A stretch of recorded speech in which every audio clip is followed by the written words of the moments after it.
میں ذکر کر رہا تھا کہ سب سے پہلا اصول جو قرآن و حدیث میں ملتا ہے بدعت کے خلاف، وہ کیا؟ کہ بدعت اصل میں دین کے مقابل میں ہے، تو دین بنانا یہ اللہ کا کام ہے۔ دین بنانا کس کا کام ہے؟ اللہ کا کام۔ دین یہ دھرتی پر نہیں بنتا ہے، آسمان سے نازل ہوتا ہے۔ اتبعوا ما انزل الیکم، جو نازل ہوا ہے اس کی پیروی کرنا، نہ یہ کہ جو یہاں بن رہا ہے۔ دین دھرتی پر نہیں بن سکتا، دین صرف اللہ بنا سکتا ہے، اور اللہ کی طرف سے نازل ہوگا، اللہ کی طرف سے اتارا جائے گا۔ تو ہمارا دین منزل من اللہ ہے، اللہ کی طرف سے نازل کیا گیا ہے، دھرتی پر نہیں بن سکتا دین۔ یہ جو اصولی بات ہے نا، اس کے لیے قرآن بھی آپ دیکھ سکتے ہیں، حدیث بھی دیکھ سکتے ہیں۔ قرآن میں دیکھیں اللہ تعالیٰ کہتا ہے سورہ شورى میں، پرانی قوموں میں جب کچھ لوگوں نے بدعتیں ایجاد کی نا، اپنی طرف سے دین بنانا شروع کیا، تو اللہ نے کیا کہا کہ ام لہم شرکاء شرعوا لہم من الدین ما لم یأذن بہ اللہ، کہ یہ لوگ جو دین کے نام پہ کچھ بنا رہے ہیں، کیا ان کے پاس اللہ کے علاوہ کوئی اور اللہ کا پارٹنر مل گیا؟ اللہ کہتا میں نے تو نہیں بنایا، میں نے نہیں بنایا، میرا کوئی پارٹنر نہیں، کوئی ساجھیدار نہیں، کون ان کو بنا کے دے رہا ہے؟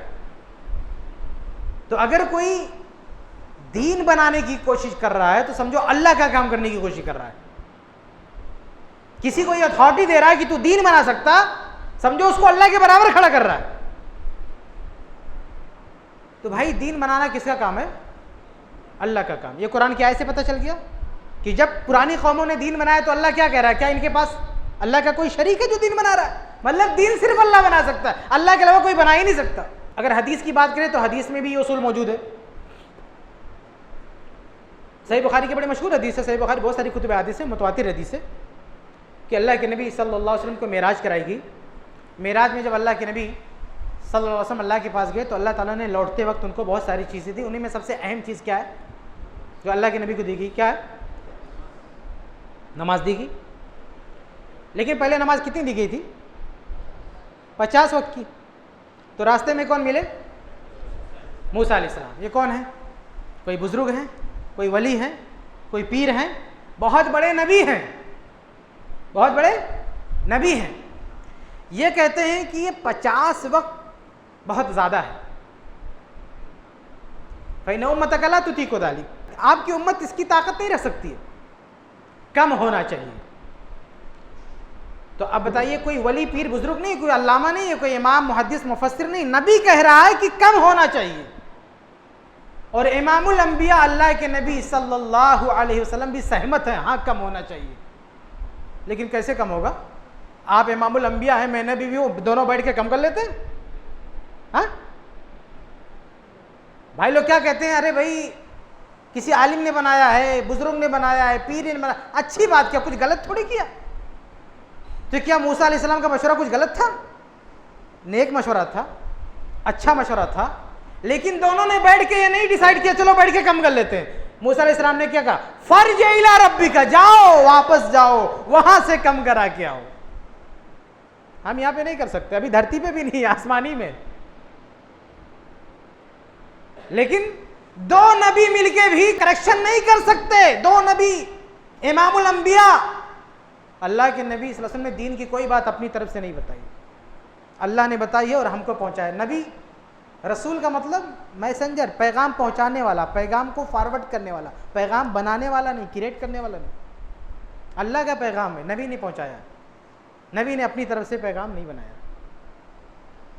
تو موسیٰ علیہ السلام نے کہا واپس جاؤ، کم کرا کے آؤ۔ واپس گئے، اللہ تعالیٰ نے 10 کم کر دیا، 40۔ موسیٰ علیہ السلام نے کہا پھر جاؤ۔ ایسے کئی بار آئے گئے اور آخر میں کتنا؟ 5۔ موسیٰ علیہ السلام نے کہا کہ ایک بار اور چلے جاؤ، ابھی بھی کیا ہے؟ زیادہ ہے، یہ 5 وقت بھی زیادہ ہے، ایک بار اور چلے جاؤ۔ اللہ کے نبی صلی اللہ علیہ وسلم نے یہ نہیں کہا کہ اب تم غلط بول رہے ہو۔ اللہ کے نبی صلی اللہ علیہ وسلم نے کوئی آبجیکشن نہیں کیا کہ آپ کا مشورہ غلط ہے، مانا یعنی ایک خاموشی اختیار کی۔ نبی کی خاموشی مطلب منظوری ہے کہ بات مناسب ہے، لیکن میں ہماری امت کی کوشش ہوگی ہو جائے، ہے تو زیادہ، فرض تو بڑا ہے، یقیناً بڑا ہے، لیکن کوشش ہوگی ہم کر لے جائیں. یہ نہیں کہا کہ اب تو خاموش ہو جائیں، آپ بار بار اوپر بھیج رہے ہیں. اللہ کے نبی نے کہا میں نہیں جاؤں گا. تو پھر موسیٰ علیہ السلام نے یہ نہیں کہا کہ بھائی کہ جب بھی آپ گئے اللہ نے کم کر دیا، چلو اب ہم ہی کم کر لیتے، جانے کی کیا ضرورت ہے، جب جب گئے اللہ نے کم کر ہی دیا، ایک تجربہ ہوا، چلو کم کر لیتے ہیں. کم کیا نہیں. 5ویں بار اللہ کے نبی اللہ کے پاس نہیں گئے، 5 وقت کی نماز آج بھی 5 ہی ہے. کم ہوئی نہیں، کیونکہ بنانے والا دین اللہ ہے. جب اللہ کی طرف سے اپروول نہیں ملا تو مشورہ دینے سے، کسی کے سوچنے سے کچھ بھی ہونے والا نہیں ہے. آج ہمارے بہت سارے بھائی ہیں، دیکھیں بتائیے، نبی مشورہ دے رہے تھے کہ کم ہو جائے، 5 وقت کی نماز کم ہو جائے، بہت زیادہ ہے. اور آج ایسے متقی پرہیزگار گھومتے ہیں جن کو یہ 5 بھی کم معلوم ہوتی ہے، ان کو اور نماز چاہیے. کبھی صلاۃ الحاجہ بنا کے رکھا ہے، صلاۃ الرغائب بنا کے رکھا ہے، صلاۃ الفیہ بنا کے رکھا ہے، عجیب نمازیں بنا کے رکھی. جو 5 وقت کی وہ تو پڑھا نہیں رہا. ارے جو اللہ نے فرض کیا اس کو پورا نہیں کر رہا اور بنایا جا رہا. صلاۃ الرغائب بنا رہا ہے، صلاۃ الفیہ بنا رہا ہے، صلاۃ حاجہ بنا رہا ہے. بلکہ صلاۃ التسبیح بھی ہماری تحقیق میں تو وہی ہے، انہی لوگوں کی بنائی ہوئی ہے. بعض علماء بہرحال کہتے ہیں صحیح ہے، ہم ان کی عزت کرتے ہیں، لیکن ہماری نظر میں تو صحیح نہیں ہے. اکثر حنابلہ کی نظر میں بھی صحیح نہیں ہے، لیکن بڑے بڑے لوگوں نے صحیح بھی مانا ہے. چلیے کسی کو تسلی پڑھے. لیکن یہ جو 5 وقت کی نماز ہے، اس سے پیٹ نہیں بھر رہا ہے آج کا. اور انبیاء، موسیٰ علیہ السلام وہ نبی ہیں، وہ سمجھ رہے ہیں کہ یہی بہت زیادہ ہے.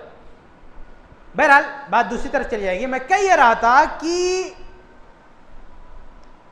قرآن کی آیت جو میں نے پڑھی اس کی روشنی میں اور یہ حدیث معراج، ان دونوں کی روشنی میں پتہ کیا چلا؟ ایک اصول ملا کہ دین کون بنائے گا؟ صرف اللہ. اللہ کے علاوہ دین کوئی بنا نہیں سکتا. تو بھائی جب کام اللہ تعالیٰ کا ہے تو کون ہوتا کرنے والا؟ بھائی تو کتنا بڑا علامہ ہو، محدث ہو، مفسر، کچھ بھی ہو، لیکن یہ تیرا کام نہیں ہے اللہ کے بندے. ابھی میں ایک مثال دوں، جیسے کورٹ میں فیصلہ دینا جج کا کام ہے. ابھی ایک وکیل جو بہت بڑا قانون داں ہے، کبھی کبھی جج سے زیادہ جانتا ہے وہ، لیکن بولے فیصلہ میں دوں گا.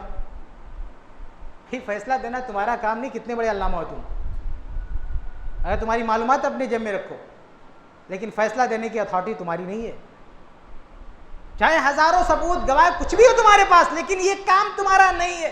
فیصلہ جج کرے گا، تم ججمنٹ نہیں دے سکتے. کیوں؟ بھائی تمہارا وہ کام ہی نہیں ہے. جس کا کام ہے وہ کرے گا، تم کیوں کرو گے؟ تو ایسے دین بنانا اللہ کا کام ہے، انسان کا کام نہیں ہے. دوسرے الفاظ میں کہہ لیں یہ خالق کا کام ہے، مخلوق کا کام دین بنانا ہے ہی نہیں. تو بھائی جب مخلوق کا کام ہی نہیں ہے تو کیوں کریں گے؟ نہ سیاح نہ حسنا، چاہے آپ برا سمجھے تو بھی نہیں، اچھا سمجھے تو بھی نہیں. جیسے فیصلہ کرنا جج کا کام ہے، آپ کا کام نہیں ہے. تو نہ آپ غلط فیصلہ کر سکتے، نہ صحیح فیصلہ کر سکتے. آپ سوچے ارے میں جج نہیں ہوں لیکن اچھا فیصلہ کر رہا ہوں، یہ مان لو، اپلائی کر دو، تو ایسا ہوگا؟ ابھی اسلامی حکومت ہے، ایک آدمی بولے کہ یہ چور ہے، ہمارے پاس ثبوت ہے، گواہ، اس کا ہاتھ کاٹ دو. اس کے کہنے سے کوئی ہاتھ کاٹے گا؟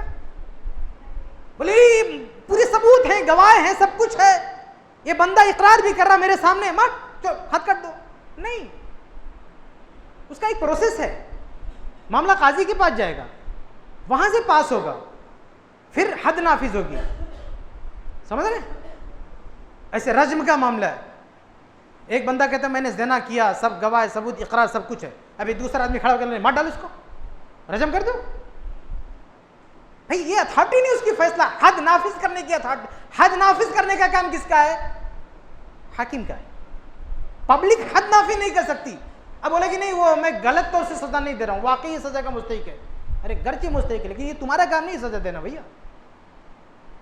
تو ایسے دین بنانا کس کا کام ہے؟ اللہ کا. انسان کا کام ہی نہیں ہے دین بنانا. اس لیے چاہے وہ متقی پرہیزگار کتنا بڑا علامہ ہو، اگر وہ دین بنا رہا ہے تو اپنی لمٹ کراس کر رہا ہے، اپنی حد سے وہ باہر جا رہا ہے.